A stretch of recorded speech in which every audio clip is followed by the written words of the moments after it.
Bueno, muchísimo que conversar con el ex candidato presidencial Andrés Velasco. No solo el tema de La Haya, hay muchos temas en la agenda hoy. Señor Velasco, gracias por acompañarnos en CNN Chile. Primero, su impresión general respecto de lo que hoy día escuchamos en la Corte Internacional de Justicia de La Haya. Buenas noches, ante todo, un gusto.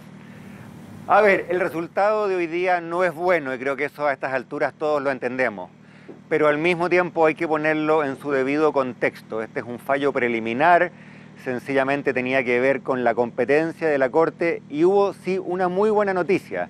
Y es que la Corte dijo que incluso si el día de mañana, en 2 o 3 años más, se le pide a Chile que se siente a negociar, el resultado de esa negociación la Corte no lo va a predeterminar. Por lo tanto, creo que en este sentido fue correcto lo que dijo la presidenta Bachelet hoy día. Bolivia no ha ganado nada y el territorio chileno está seguro, no está en juego y al final de cuentas lo que van a primar son los intereses y la soberanía de nuestro país. Esto de que el resultado no puede ser predeterminado por la Corte da para dos interpretaciones. Una en la que usted manifiesta que no se puede decir que esta negociación va a tener como resultado una salida soberana al mar, pero desde Bolivia y desde Chile también hay quienes sostienen que esa no es la correcta interpretación, que lo que está diciendo la Corte es que la forma en la que se concrete ese acceso soberano es lo que no se puede predeterminar, pero que si gana Bolivia sí se obliga a una negociación con salida soberana, cuya forma es lo que no puede predeterminar la Corte. Yo no lo entiendo así y por los testimonios de muchos expertos y gente muy conocedora, ellos tampoco lo ven así. Y creo que es de sentido común, porque a fin de cuentas la esencia de una negociación es sentarse a negociar. Si tú le pudieras preimponer a una de las dos partes cuál va a ser el resultado, entonces está claro que no sería una negociación.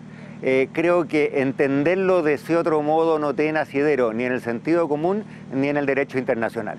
Ahora, sí, otra cosa, me adelanto a añadirlo, yo creo que es importante, es que más allá del aspecto jurídico, más allá de lo que pase o no pase en la Corte de La Haya, si pensamos en el futuro de Chile a largo plazo, sí nos conviene como país tener mejores relaciones con nuestros vecinos. Y lo digo por lo siguiente, porque en 20 o 30 años más el cobre va a dejar de ser el sueldo de Chile en el norte.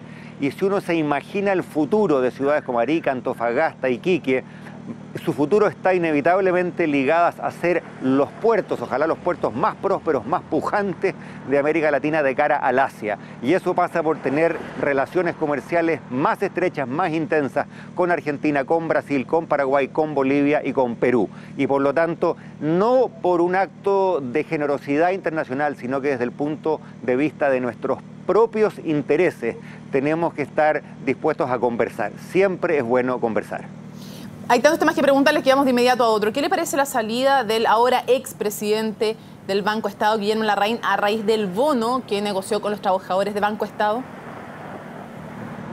Me parece que el Ministerio de Hacienda, y aquí recuerdo mis 4 años en el Ministerio, tomó la decisión correcta.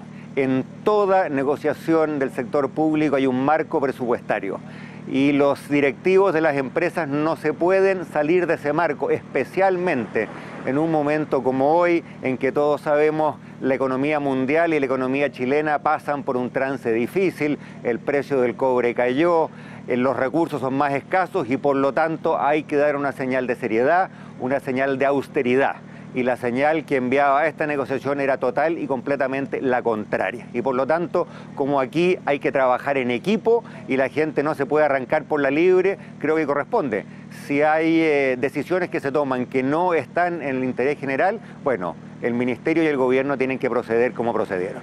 ¿Es excesivo un bono de 6.300.000 pesos cuando se divide en 27 meses y cuando, dicen los trabajadores, por otro lado, el reajuste que ellos consiguieron era menor que el IPC, por lo tanto, por ahí perdía una cosa que ganaban por el lado del bono?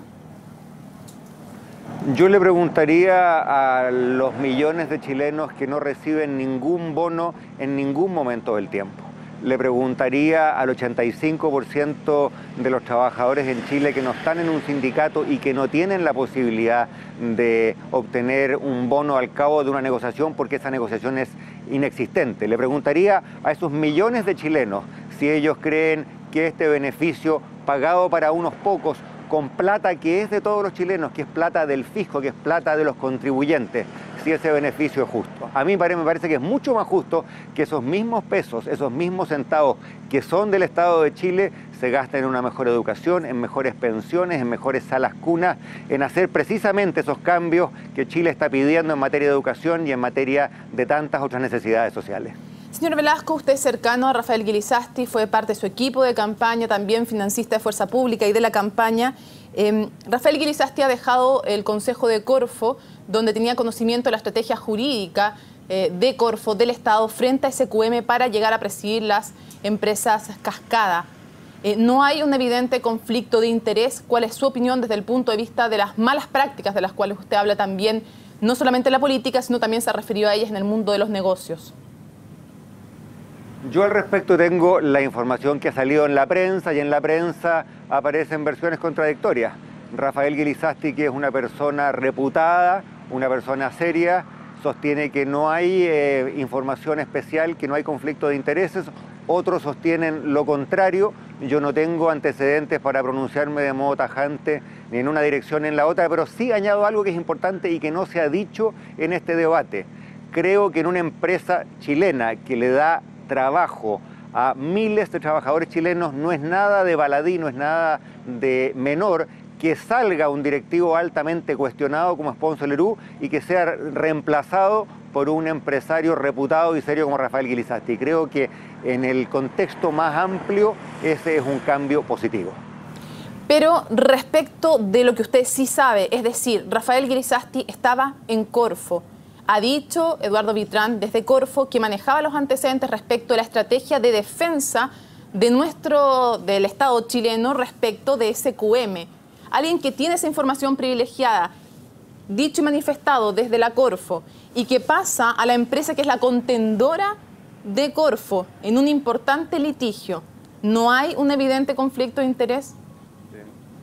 La verdad que con los antecedentes que operan en la esfera pública es difícil pronunciarse en una dirección o en la otra, pero la verdad que la situación es algo más compleja de lo que tú mencionas, entre otras cosas porque no es la empresa, sino que son sociedades que están ligadas a la empresa. Esto no es un litigio judicial, sino que es un arbitraje. En realidad hay muchas más complejidades, pero no quiero ser tajante en una dirección ni en la otra. Lo que sí quiero decir es que me parece que este asunto hay que mirarlo en un contexto más amplio, y en ese contexto más amplio, que en esta empresa directivos altamente cuestionados y cuestionables vayan saliendo y le vayan dando paso a otras personas desde el punto de vista del empleo de los trabajadores de esa empresa, desde el punto de vista de la estabilidad de la economía chilena, creo que es algo que no hay que mirar con malos ojos. Para tenerlo claro, ¿qué antecedente le hace falta tener para decir que aquí hay un conflicto de interés?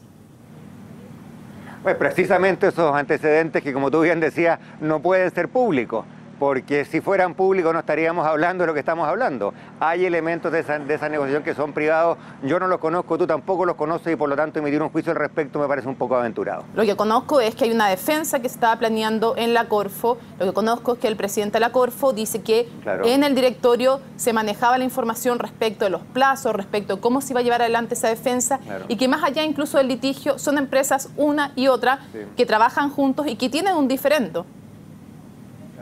Por supuesto, esa es una opinión, hay opiniones que van en otra dirección y yo no me siento con tener los antecedentes en este momento para manifestarme tajantemente ni en una dirección ni en la otra. Lo que estoy haciendo es añadir elementos adicionales que me parecen también importantes relativos a esta situación.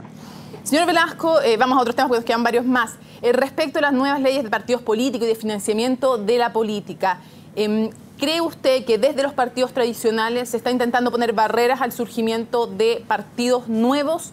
Esa es la postura de algunos, otros sostienen que lo que se está intentando es que no se atomice el sistema de partidos. ¿Cuáles barreras le parece que son las razonables y cuáles no? Yo creo que aquí es bien claro, así como en su momento un cartel de la farmacia o de los productores de pollo o de los buses interprovinciales que se asociaban con beneficio propio para ponerle barreras a otros. Es muy claro que varias de las cosas que han pasado en el Congreso en el último tiempo nos muestra que los partidos políticos tradicionales están operando en esa dirección. Veamos algunos ejemplos. La comisión citada y convocada por la presidenta Bachelet, liderada por Eduardo Engel, dice que los partidos políticos se reempadronen completamente, porque las listas actuales de militantes no son creíbles. Hay partidos que aparecen con decenas de miles de militantes y una fracción íntima participa en sus elecciones.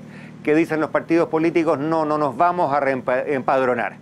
Y así como se bajan los requisitos a sí mismos, se suben los requisitos a los movimientos o partidos emergentes que pretenden inscribir los movimientos como partidos políticos. Entonces, ¿quién entiende estas reglas? ¿Quién entiende que para los que ya existen se bajan los requisitos, para los que quieren entrar se suben los requisitos? Entiendo. Ocurre lo mismo, te doy un segundo ejemplo respecto del financiamiento. ¿Qué dijo la Comisión Engel? Que haya un financiamiento público basal para todo partido político legalmente constituido, tenga o no tenga parlamentarios en ejercicio.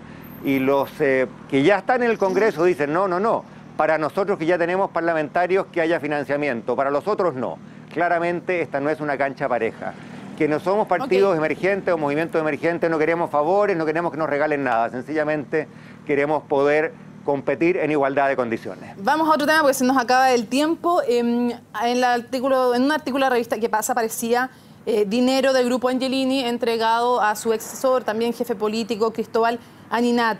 Yo entiendo que usted ha dicho que eso es un tema de él, por el cual él tendrá que responder. Yo lo que quiero preguntarle concretamente es si usted puede asegurar a la opinión pública que ni un peso de la plata que Cristóbal Aninat recibió llegó a su campaña política o ni vía aporte o vía, por ejemplo, un traspaso desde la cuenta de Cristóbal Aninat a su cuenta. ¿Ningún peso de esa plata llegó a usted o a su campaña? Esa es una noticia vieja, Mónica, tiene más de 3 semanas y yo claramente le puedo decir hoy, en este momento, lo mismo que dije 3 semanas atrás. Aquí hay una diferencia muy grande entre actividades políticas y actividades profesionales. Yo obviamente no tengo conocimiento de las actividades profesionales que puedan haber llevado a cabo las decenas de personas que colaboraron con mi campaña, pero tiro una línea muy tajante entre una cosa y la otra. Son cosas absolutamente distintas. Lo dije entonces, lo reitero ahora. ¿No hay entonces traspasos de dinero desde la cuenta de Cristóbal Aninat a su cuenta, por ejemplo, que podría ser una vía? De ningún modo lo dije entonces, lo reitero.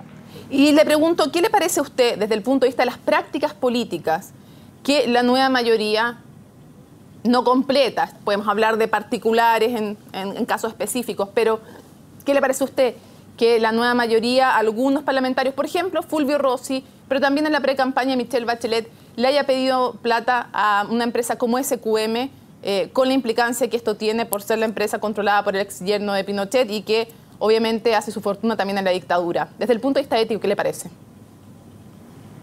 Mira, la verdad es que yo he tenido una postura desde que este tipo de situaciones empezaron a develar hace más de un año, y es que en cuanto a situaciones en que lo que sabemos son exclusivamente filtraciones o trascendidos, o que son situaciones donde hay investigaciones en curso, yo no me voy a pronunciar, porque, de nuevo, es un poco como lo que conversábamos al comienzo. Hay versiones contradictorias, el grueso de la información disponible tiene que ver con filtraciones y por lo tanto no me parece correcto emitir un juicio. En este caso hay formalizaciones, en todo caso, señor Velasco, no estamos hablando de filtraciones ni de rumores, pero ¿usted le hubiera pedido plata a SQM? ¿Le pidió? ¿Usted le hubiera pedido? Y si no le pidió, ¿por qué lo hizo?